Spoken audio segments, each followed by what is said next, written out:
Luis, no hace falta presentarte, así que voy a empezar directamente con la conversación que quería tener con vos. La última vez que hablé con vos yo estaba todavía en televisión, fue la última vez que te entrevisté y eso era al principio del bombardeo de Gaza.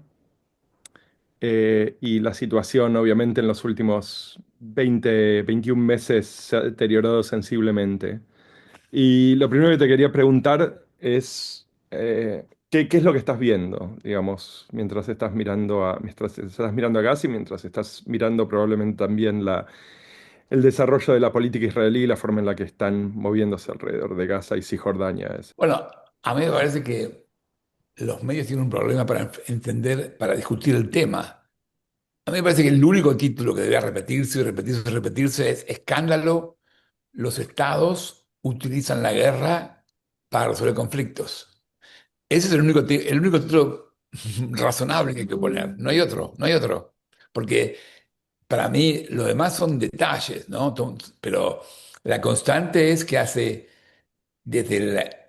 bueno, lo abrió el tema de la invasión de Irak, lo consolidó la de Ucrania y ahora tenemos un mundo que básicamente cree que la guerra es un mecanismo para resolver conflictos. Y eso es fascinante porque esa es una idea del 1625. Es una idea que se desarrolló en 1625 y se abandonó en 1928. Y estamos volviendo a un siglo atrás, no, a 5 siglos atrás. Entonces, para mí, ese es todo el tema, porque justamente Gaza están dejando que los líderes extremistas de Israel manejen los conflictos, ¿no? Netanyahu, no, Netanyahu que empuja por su propia sobrevivencia la guerra en Irán, está él mismo, él que es el que empuja a Estados Unidos. Si tú fijas que Trump había dicho que no quería que Israel bombardeara Irán hasta que lo hizo, y cuando lo hizo, como es Trump, se suma. Trump se suma a las cosas que no quiere oponerse. Entonces se sumó y ahora está en un paz. Porque claro, no pueden resolver el problema nuclear de Irán bombardeando Irán. Es Ujú. absurdo. Y No, lo que pasa es que también es absurdo que en la reunión de Múnich, el gran debate en Europa fue que vamos a pagar 5% del presupuesto anual en armas. sí. Eso es locura. Porque, primero, el gran tema ahí es por qué creen que la defensa de Europa se basa en armamento. ¿Cómo van a enfrentar a Estados Unidos si deciden invadir Groenlandia? ¿Cómo van a hacer eso?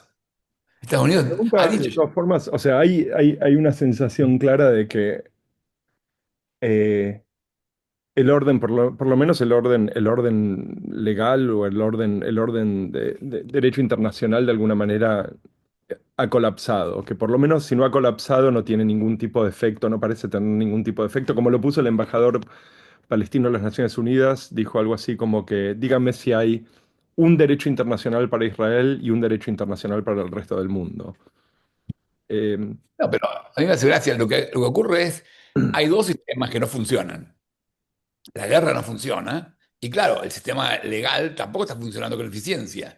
Entonces son las dos cosas, pero no es que tengamos, como no funciona el tema legal, podemos hacer guerra. No, la guerra no funciona, obvio.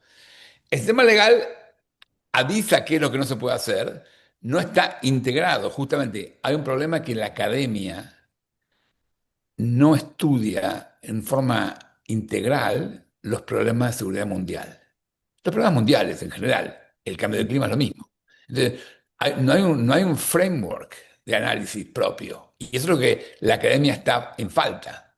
Y el periodismo, que por naturaleza es escéptico y repite lo que dicen los líderes políticos, no, ese orden mundial está muerto. No, el orden mundial no está muerto. Lo que va a estar muerta la humanidad si la guerra es el mecanismo de resolver conflictos. Eso es lo que va a pasar.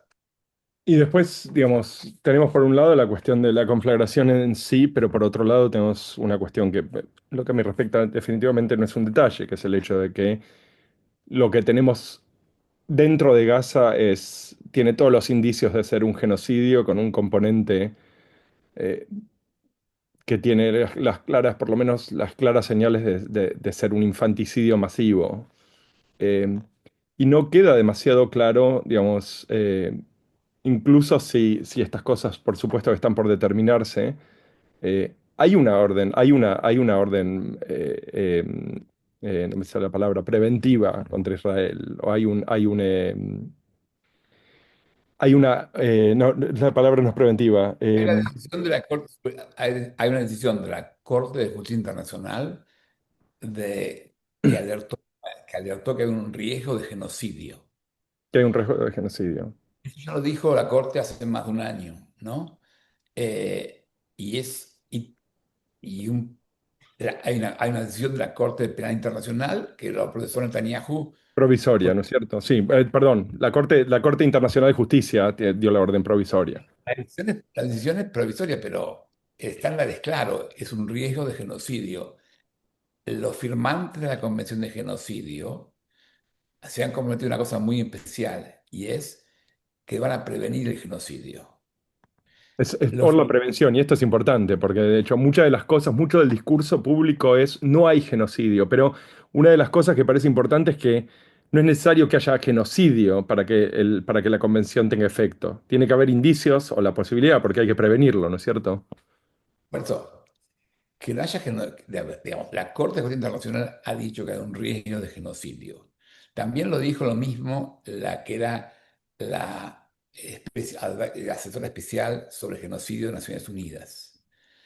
Eh, y la Corte Penal Internacional no dijo, no habló sobre genocidio, porque es un crimen difícil de probar, porque hay que probar la intención, pero lo que dijo que Israel, que Netanyahu y Gallant son sospechados de cometer el crimen de lesa humanidad y de guerra por el bloqueo del agua y la comida a Gaza. Este punto no hay dudas, porque Biden y aún Trump intentan resolver el bloqueo de la ayuda humanitaria. Y no hay dudas que la intención de bloquear ayuda humanitaria está presente, porque lo dijo al principio, el primer día Gallant, el ministro de Defensa, y una vez que la Corte Penal Internacional procesó al primer ministro Netanyahu, lo siguen haciendo, lo siguen haciendo. Y es más, la ultraderecha que está aliada con Netanyahu amenaza con dejar si se para, si se interrumpe. Entonces, uno tiene que distinguir dos cosas. Probar genocidio contra un individuo hace falta un juicio, pero basta saber que hay una Corte Penal Internacional que considera sospechosos a Netanyahu y a Galán y que por eso los procesa. El caso de de la Corte de Justicia Internacional decide va a decidir si un Estado comete genocidio, no si un individuo. Y eso va a demorar años, pero ya ha dicho la Corte que hay una sospecha, hay un riesgo de genocidio.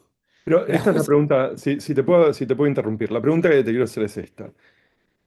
Como la convención es de prevención, no solamente de punición, el hecho de que la Corte Internacional de Justicia reconozca que hay un riesgo de genocidio, ¿no es suficiente para que los signatarios tengan necesariamente y obligatoriamente que tomar recaudos? Porque justamente el punto es prevenir. O sea, no queremos llegar a 6 millones de muertos o a 2 millones de muertos. El- el- la pregunta creo que es, ¿cuál es el gatillo, cuál es el mecanismo que tiene que forzar a estos países a intervenir para prevenir un genocidio?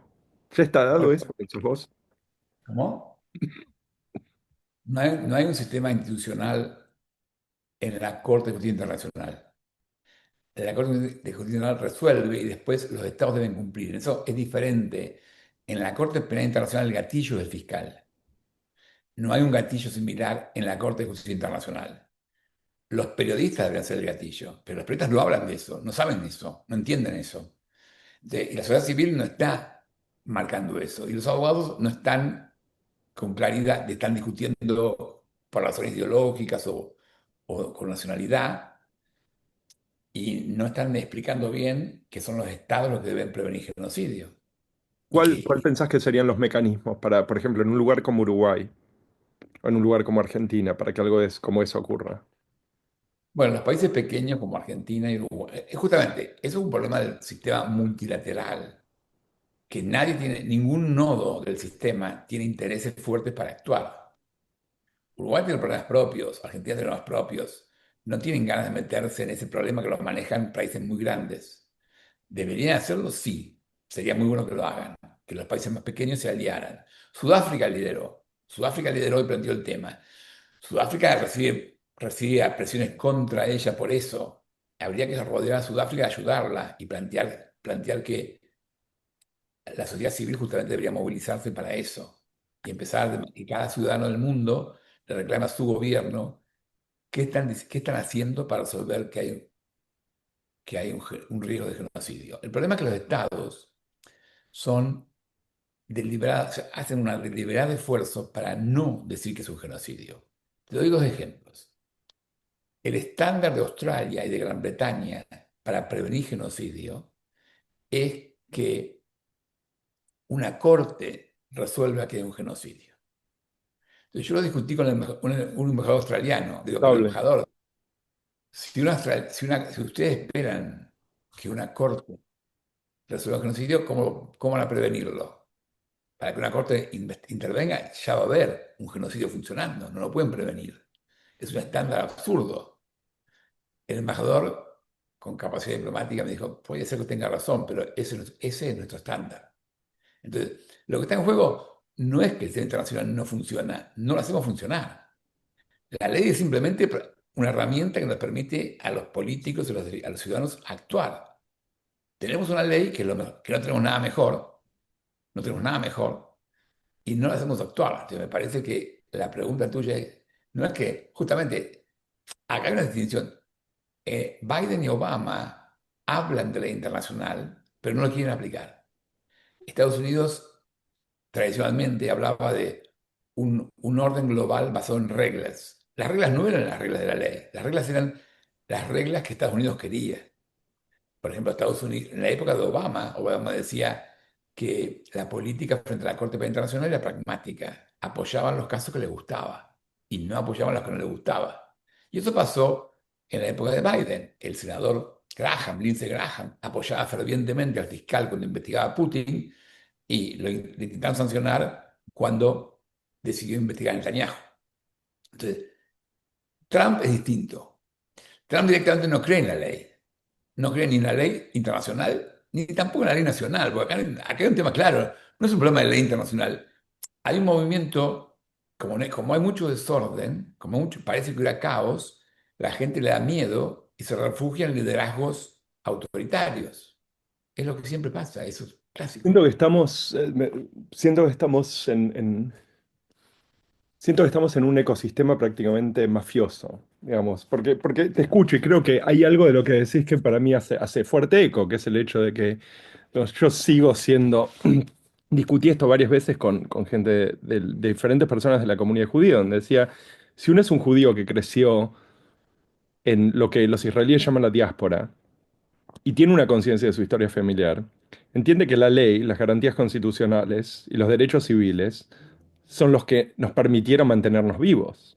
O sea, la comunidad judía existe porque estos resguardos estaban institucionalizados y nos protegían. Y Bueno, en realidad la ley no los protegió mucho del régimen nazi. no, pero ese es justamente el punto, donde la ley básicamente se reconstituyó para perseguir judíos, donde las garantías democráticas estaban dadas, los judíos, Estados Unidos, o toda Latinoamérica, es decir, prácticamente eso. Lo que No, pero siento, es más antiguo que eso. La idea que la ley te protege es una ley muy antigua. Los pueblos israelitas eran más débiles que los pueblos que los rodeaban mm, y fueron muchas veces encarcelados por por los persas, por los egipcios. Y siempre invocaban la idea de la ley como una forma de protegerse. Entonces, la idea de la ley está muy en la cultura, viene en la cultura judía. Y ujú, justamente, si vos ves Múnich, la película de Spielberg, Spielberg. sobre el asesinato de atletas israelíes en la Olimpiada de Múnich, vos ves que en 50 años no aprendimos nada, Israel no aprendió nada. En la película se presenta el problema de que la respuesta de Israel a los atentados, a la masacre de los atletas israelíes, es matar un número semejante de líderes terroristas palestinos. Total. Un equipo del Mossad se dedica a matarlos.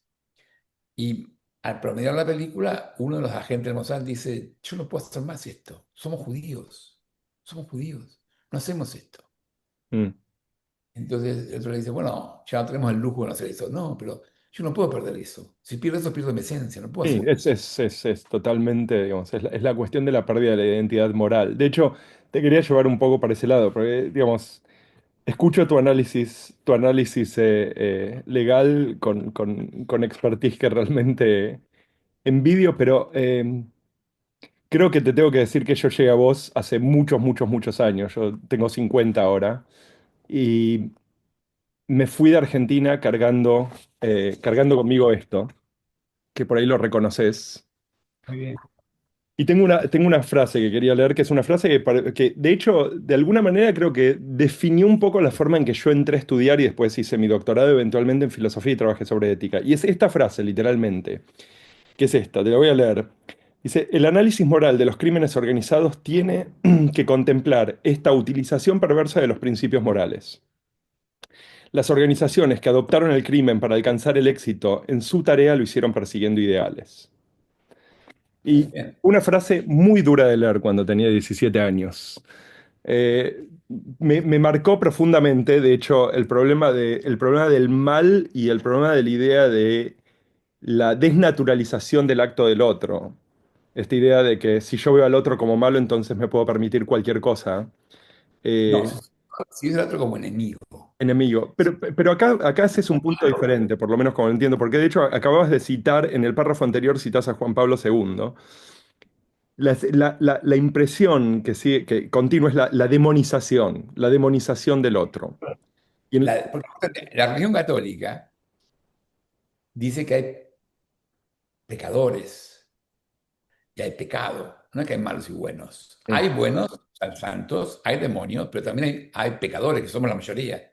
Entonces, justamente, y de hecho penal es lo mismo. Mire, acá no hay enemigos, hay criminales que pueden ser investigados. Entonces, justamente, a mí me parece que todo el tema es aprender que tenemos un problema muy estructural de cómo manejamos violencia.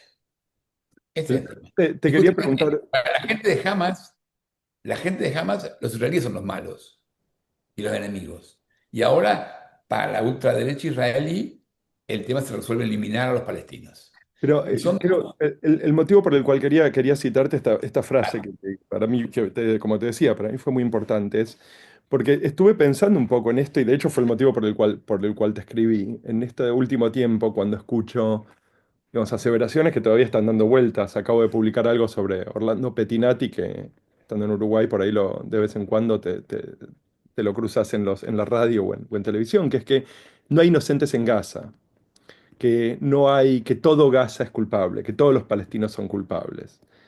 Eh, la idea de alguna manera es que hay un mal, que esto no es solamente el enemigo, digamos, hay algo de enemigo, pero hay una cuestión básicamente de que el mal justifica cosas en este momento que creo que para cualquier persona que las ve desde sus pantallas son completamente injustificables. Digamos, no estamos hablando, que siento que estamos hablando de un colapso en nuestras intuiciones morales, cuando volvemos sobre la idea de que esta gente es mal, o que estos chicos son representantes del mal.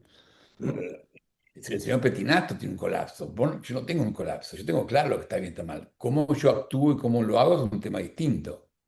Mm. Yo no tengo un problema con eso, con moral. Yo creo, tengo claro que para mí está mal matar. Y está mal jamás matando a israelitas, está mal israelita matando a palestinos, está mal matar. Lo que sí hago, lo que también advierto es la frustración que vos me presentás. Luis, ¿qué hacemos? Está todo colapsando. No, no está todo colapsando. Simplemente las mayorías no tienen representación. Eso está pasando. Tu pensamiento no tiene representación. Bueno, entonces no hay un líder que te represente. Y eso es un problema muy estructural de cómo funciona el sistema global. La humanidad está conectada globalmente, vemos lo que pasa en Gaza, pero no tiene un sistema político para que tu idea sea representada. No lo tiene. Creo Y eso que es una... ¿eh? Es algo que de hecho veo y que discuto mucha de la gente que entrevisto y mucha de la gente que me habla, que hay no solamente una desconexión en la representación de política pública, porque ahora ya no estamos hablando, digamos, de cómo gastar la plata de los impuestos o cómo pagar por hospitales, pero hay una intuición mucho más fundamental que yo tengo, que es que no paguen justos por inocentes, o que no paguen, perdón, justos por pecadores, o que no se matan chicos, o que la vida humana se protege a cualquier costo. Esto es algo que creo que en este momento, en términos de la prevención de genocidio y la prevención de la muerte de chicos, que digamos, estoy documentando día a día, no hay representación. Mi sensación, esta sensación de dolor, de frustración, de rabia, Es que no tenés representación, porque básicamente nadie está representado a nivel mundial. No hay un sistema mundial que maneje los problemas. El mundo está manejado por líderes nacionales. Vos no lo podés elegir a Trump o no a Trump. Y tampoco lo puede elegir a Biden, que no hacía mucha diferencia, porque Estados Unidos hay un problema. La idea de que Estados Unidos es un imperio benévolo que va a manejar el mundo bien, eh, está siendo destruida. Esa idea está siendo destruida. Esa es la idea que sí, tácticamente está siendo destruida. ¿Por qué? Porque los demócratas han mostrado que ellos la ley la mencionan pero no la aplican y Trump no cree en la ley. Entonces, es un imperio basado, como dice la teoría, decía Trump, que la realidad está bien porque por ahora son amigos de ellos. Entonces, es un sistema de autoritariedad autoritario. Entonces, me parece que lo que está pasando, y puede ser que Trump sea una bendición, que es que nos obliguen a cambiar. Es el momento de cambiar. Yo te cuento que estoy haciendo ahora.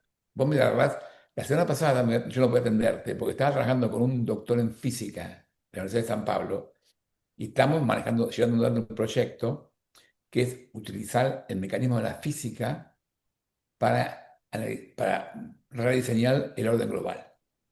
¿Por qué? Desde el siglo XIX, Engels, por ejemplo, hacía esfuerzos de usar la física y la matemática para diseñar problemas globales. Pero los modelos no manejaban complejidad, entonces no funcionó.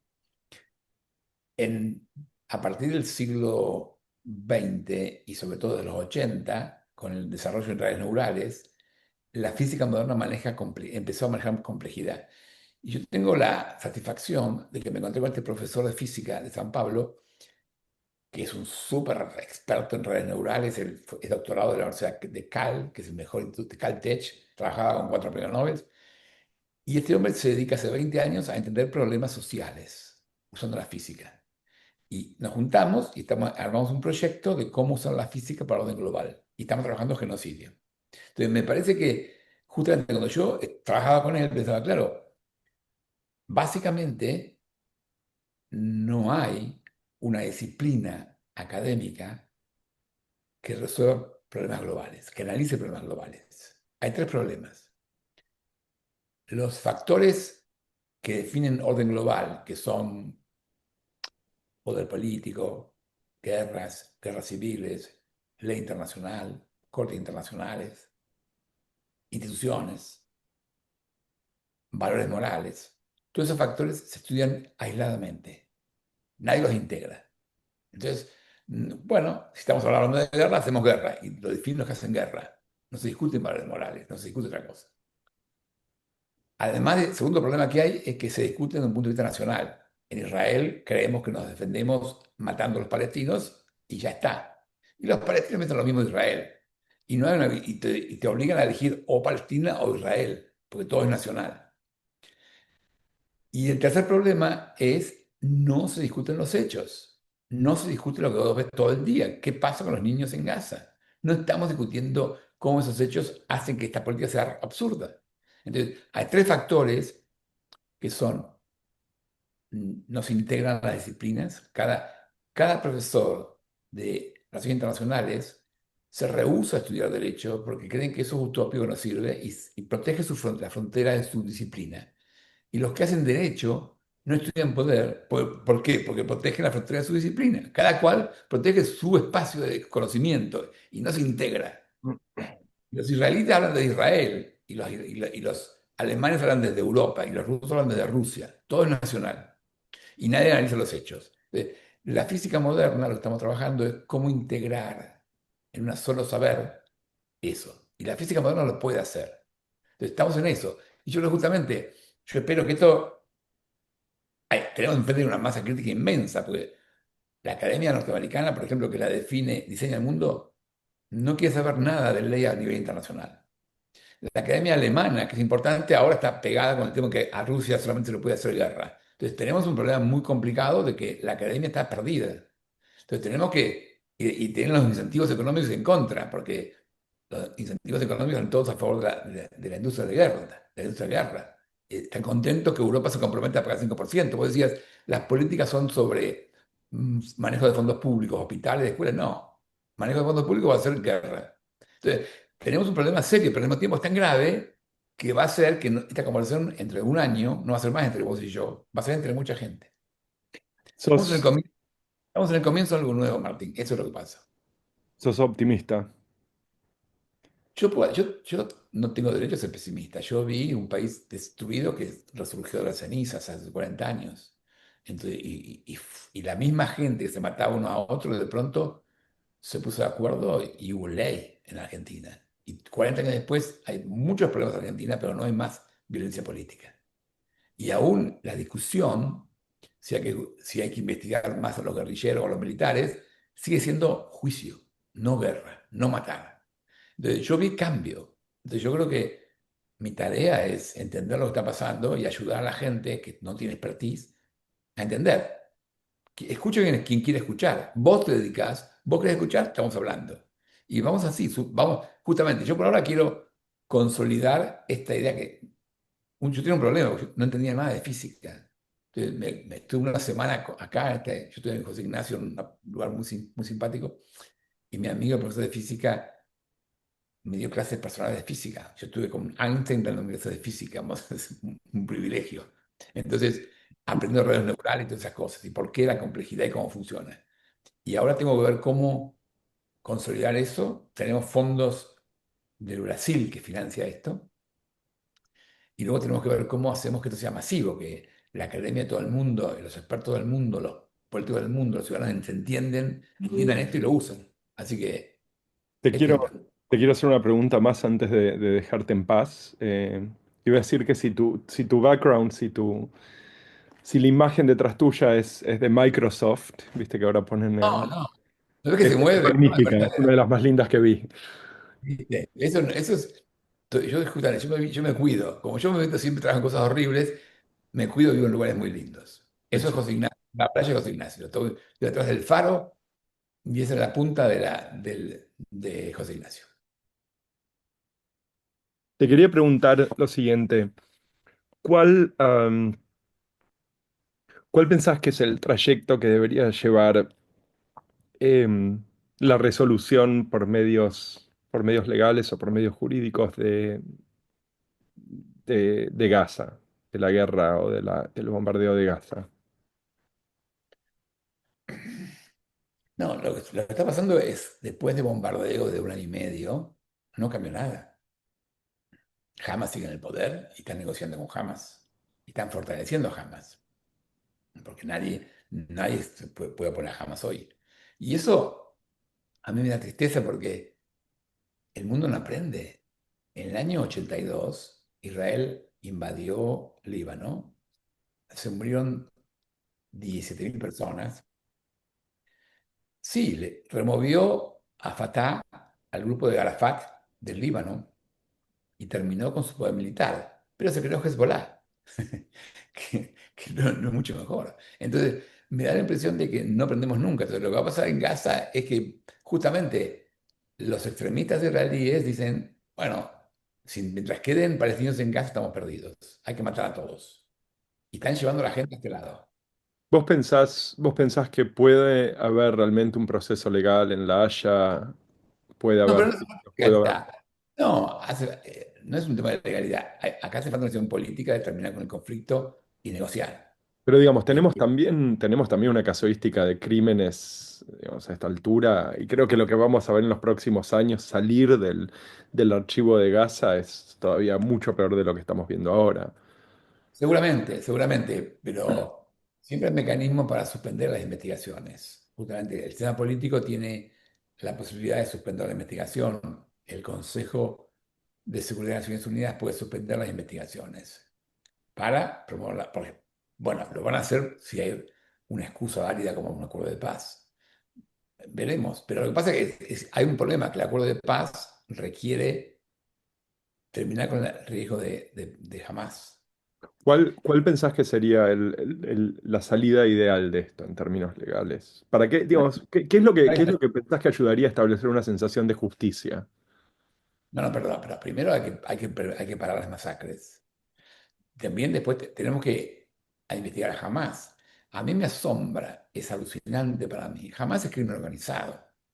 Y tenemos amplia experiencia que el crimen organizado no se termina encarcelando a los jefes o matándolos.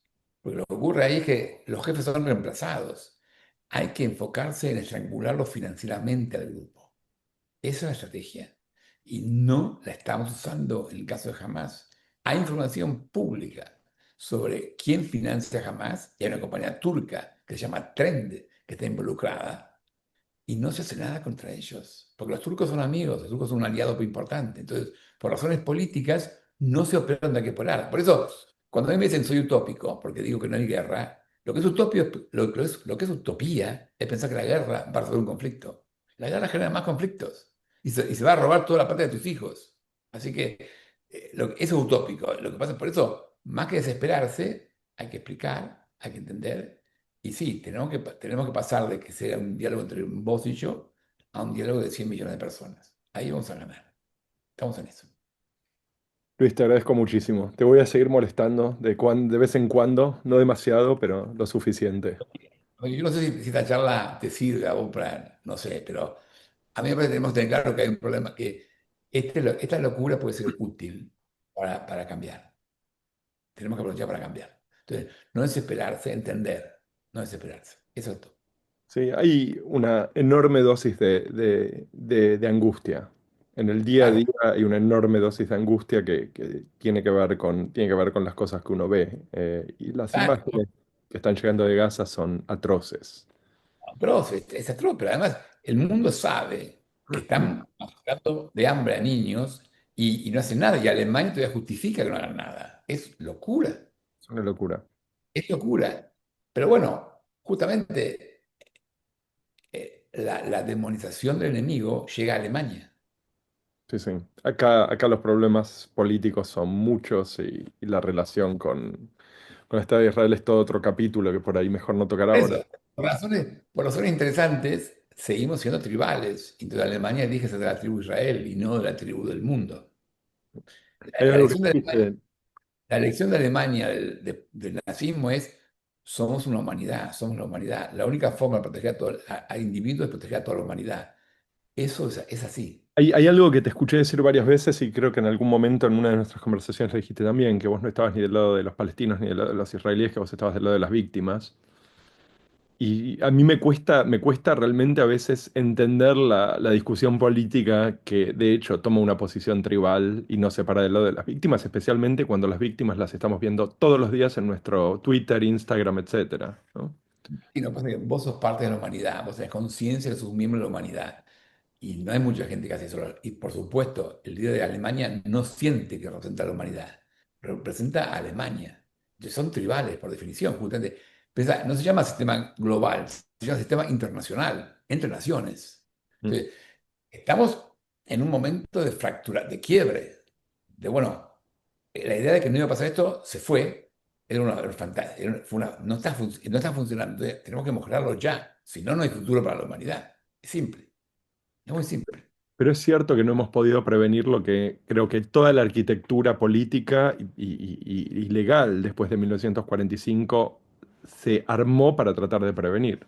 No, no, no, eso es equivocado, estás equivocado. La arquitectura política y legal se puso al servicio de naciones, no de un sistema global. El Pero Consejo por de lo menos Seguridad. creo que nos dijimos los unos a los otros que lo que no Bueno, íbamos a la hacer idea era es, permitir. justamente, sí, no, se prometió nunca más que nunca fue real y la arquitectura que se diseñó era una arquitectura basada en sistemas nacionales. Lo primero que es disruptivo fue la Corte Penal Internacional. Lo primero, la primera vez que hay un modelo de sistema de orden global. Y por eso se armó el lío, por eso al fiscal le pegan de todos lados y a la Corte le pegan de todos lados. Y justamente Gandhi decía, primero nos ignoran, después nos ridiculizan y luego ganamos. Estamos en eso. Dijo muchísimo. Hablamos nuevamente pronto. Viste, como viste que mi frase se marcó tanto en tu juventud, me alegra tanto. ¿Ves? Pero ese es el camino. Yo no tengo la menor idea que vos leías ese párrafo y lo guardabas. Me parece genial. Vos no tenés idea que un chico de 15 años te escucha y si te sigue. Y ese es el mundo. Vamos armando lo que Sí, es vamos cierto. armando. Esto también, te digo muchas veces a gente con la que tuve la suerte, tuve la suerte de reencontrar alguno de lo que creo que como adolescente uno llama sus héroes. Y lo que le decía, y algunos de ellos fueron maestros míos, otros fueron gente, o sea, yo produje por mucho tiempo a Tim Sebastian, lo veía en la BBC en Hard Talk, y, o sea, nunca imaginé que iba a trabajar con él. Y lo que decía es que es que nunca, creo que el adulto nunca puede entender la fuerza de sus palabras en el niño, ¿no? O en el adolescente. Y hay una frase que me gusta muchísimo, que es de alguien explicando un disco de Lou Reed, que dice que Lou Reed, Velvet Underground solamente vendió 10 discos, creo, 100 discos, pero las 100 personas que los compraron pasaron a fundar las 100 bandas más importantes de los 80 y 90. O sea que definen de alguna forma, tiene la fuerza de la herencia cultural. Eso lo ves tiempo en todos lados, con el impacto de la ocasión. Lo que pasa es que no es que nunca ganas del todo. Nunca el mundo está perfecto. Nunca perdés. Y perdés el día que dejas de pelear. Por eso no hay que dejar, no hay que nunca batirse, hay que siempre entender. Y entender y ver qué tengo que hacer yo. Y, Julia, yo no puedo definir quiénes son los profesores de Harvard y de qué se dedican. Sí puedo decir a qué me dedico yo y con quién trabajo. Y tú no puedes cambiar la política de los medios de Rupert Murdoch, pero puedes explicar las cosas desde tu punto de vista. Y eso es lo que tenemos que hacer. Y después ver cómo Murdoch ajusta. Pues, todos ajustan después. Hay momentos que ajustan todos. Es un tema de mantenerse en la postura. Te agradezco muchísimo. Te mando un fuerte abrazo y espero que nos veamos en algún lugar del globo. Estás muy invitado acá a la playa de José Ignacio, que es mucho, mucho placer. Me encantaría, se ve bellísima desde acá, bellísima. Bellísimo. Te mando un abrazo grande.